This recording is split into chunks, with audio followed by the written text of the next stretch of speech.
Hey guys, Assalamualaikum. Welcome back to another brand new video. So guys, আজকে আমি আর রিয়াজ যাচ্ছি হচ্ছে পড়াদাও কাপড়ের হাটে, কারণ আমাদের শপের জন্য আমাদের কিছু প্রোডাক্ট কেনা লাগবে। এর জন্য আমরা দুইজন আজকে বাইক নিয়ে চলে যাচ্ছি হাটে। তো এইদিকে রিয়াজ অনেক স্পিডিং করে বাইকটা চালাচ্ছে অ্যান্ড আরেকটু সামনে যেতে না যেতেই এখানে তেলের লাইন চোখে পড়ে যায়। ভাই কি লম্বা লাইন তেলের, এখনও পর্যন্ত তেলের লাইন দিয়ে তেল নেওয়া লাগছে। অ্যান্ড এইদিকে আমাদের বাইকে তেল আছে, তো আমাদের কোনো টেনশন নেওয়ার দরকার নেই, আমরা রিল্যাক্সে বাইক চালায় চলে যাচ্ছি এই সকালের সুন্দর সময়টায়। আর সিরিয়াসলি ভাই এই সময়টা এত ভালো লাগে ভাই, অ্যান্ড বাইক রাইড করছি এর জন্য আরও বেশি ভালো লাগছে, কারণ ঠান্ডা ঠান্ডা বাতাস গায়ে লাগছে। অ্যান্ড এখন হাইওয়ে থেকে নেমে আমরা একটা গ্রামীণ রাস্তায় চলে এসেছি। অ্যান্ড এই যে চিকন রাস্তা অ্যান্ড এই যে চারিদিকে মাঠ এবং গ্রামীণ একটা সুন্দর পরিবেশ, তো এই পরিবেশটাকে পার করে আমরা এখন চলে আসছি পোড়াদাও বাজারে। তো এটা কিন্তু সেই হাট না, কিন্তু এখনও হাট সামনে আছে। তো আমরা এখন পোড়াদাও বাজারে চলে আসছি অ্যান্ড এখানে এসে একটা গ্যারেজে আমরা আমাদের বাইকটাকে রেখে দিয়েছি। তো আমার বাইকের সিরিয়াল হচ্ছে 38 নাম্বার, তো এই কুপনটা আমার কাছে রেখে দিতে হবে, নাহলে আমাকে পরবর্তীতে বাইক দিবে না। তো এখন হচ্ছে হাটের দিকে যাওয়ার পালা। তো আমি আর রিয়াজ এখন হাঁটা ধরছি হাটের দিকে যাওয়ার জন্য। অ্যান্ড এইখানে একটা রেলওয়ে স্টেশন আছে যেটা হচ্ছে পোড়াদাও জংশন, অ্যান্ড এটা অনেক বেশি পপুলার একটা রেলওয়ে স্টেশন। যারা জানেন, ট্রেনে যারা যাতায়াত করেন তারা এই রেল স্টেশন চিনেন। তো এখন আমরা এই রেল স্টেশন পার হয়ে যখন আমরা হাটের মধ্যে চলে আসছেন, এখন বাজে সকাল 7টা।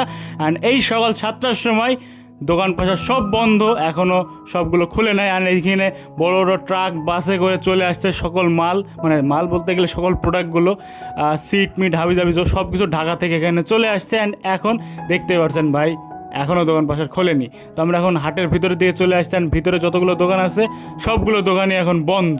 তো আমরা আবার চেষ্টা করছিলাম যে আমরা যেসব দোকান থেকে প্রোডাক্ট কিনবো সেই দোকানগুলো দেখার, কিন্তু দুর্ভাগ্যবশত সেই সকল দোকান বন্ধ ছিল।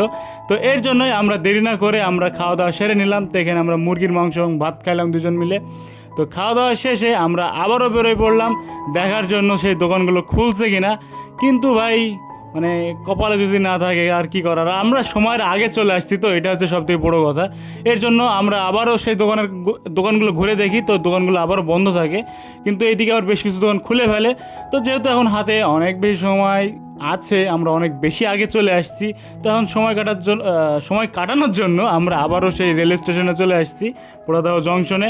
তো এখন রেল স্টেশনে এসে একটু এদিক ঘুরছি ফিরছি, মানে এখানে একটু যদিও ভাবটা মারছি, বাট অন্যান্য সময় আমরা একটু আড্ডা দিচ্ছিলাম, বসে গল্প টল্প করছিলাম, একটু বসেছিলাম আর কি। তো একটু স্কিপ করেন, এই ছেলেটা একটু বেশি একটু ভাবটাপ নেয় তো আর কি। ওকে, তারপরে আমরা এখানে একটু ঘোরাফেরা করার পরে সময় কাটানোর পরে আমরা আমাদের কাঙ্ক্ষিত দোকানে চলে আসছেন। এখান থেকে আমরা গামছা তোয়ালে ওড়না টোড়না এগুলো আমরা নিই। তো এখানে রিয়াজ সব কিছু চয়েস করছে, এখানে আমি বসে আছি। অ্যান্ড তারপরে আমরা একটা দোকানে চলে আসছেন, এখানে হচ্ছে প্রিন্টেড 3 পিসের খামাল। দেখতে পাচ্ছেন চারিদিকে প্রিন্টেড 3 পিস। আমরা আমাদের শপের জন্য যে সকল প্রিন্টেড 3 পিস নিয়ে যাই এখান থেকে নিয়ে যাই। তো দেখতে পাচ্ছেন অনেকগুলো প্রিন্টেড 3 পিস আছে। এবার আমরা এখান থেকে বেরোয় চলে আসছি সিটের জায়গায়, যেখান থেকে আমরা গজের সিট কিনি। তো আমাদের শপের জন্য যেসব গজের সিট আমরা এইসব জায়গা থেকে কিনে থাকি। অ্যান্ড দেখতে পাচ্ছেন ভাই সব রোল করা আছে। আমরা যখন সেল দিই এগুলো হচ্ছে ভাঁজ করে সুন্দর করে আমরা সেল দিই। তো এই যে এখানে মাপছে সিটগুলো মেপে নিচ্ছে অ্যান্ড মেপে আমাদের দিবে। অ্যান্ড এখানে আরও অনেক সিট আছে। অ্যান্ড তারপরে আমরা চলে আসি আরও একটা ওড়নার দোকানে। অ্যান্ড এইদিকে চারিদিকে সবগুলো হচ্ছে ওড়না ছাড়া এরা কিছুই সেল দেয় না, সব হচ্ছে ওড়না। অ্যান্ড এখান থেকে বেছে আমরা আমাদের প্রয়োজনীয় যেসব ওড়না আছে সেগুলো আমরা নিয়ে নিই আমাদের শপের জন্য। অ্যান্ড ভাই দেখতেই পারছেন ভাই কতগুলো, প্রায় 3-4-5টা দোকান ঘুরে ফেলছে। আর এই রোদ গরমে আমার মুখের অবস্থা দেখেন ভাই, ঘেমে টেমে পুরো শেষ আমি। অ্যান্ড এইদিকে আবার রিয়াজ আবার সিটগুলো কাটা হয়ে গেছে, সিটগুলো নিয়ে আবার চলে আসছে। তো আমি বললাম আমি একটু হেল্প করি, দিয়ে আবার বাহুবলি তো একাই 100 নিয়ে চলে আসছে। অ্যান্ড এই যে ও হচ্ছে এখন সবগুলো বস্তার মধ্যে ঢোকাই ফেলছে, মানে আমরা দুজন একসাথে মিলে জুলে ঢোকাই ফেলছি। অ্যান্ড এই বস্তাটা আমরা গাড়িতে উঠাই দিয়েছি। এখন বস্তাটা আমাদের দোকানে পৌঁছায় দেবে, মানে গাড়িওয়ালার দায়িত্বে। এখন আজকের এই ভিডিওটা ছিল এই পর্যন্তই। যদি ভিডিও ভালো লাগে অবশ্যই লাইক করেন, চ্যানেলে নতুন হয়ে সাবস্ক্রাইব ফলো করে আমাদের ফ্যামিলি মেম্বার হয়ে যায়। Okay, tata, bye bye bye bye by.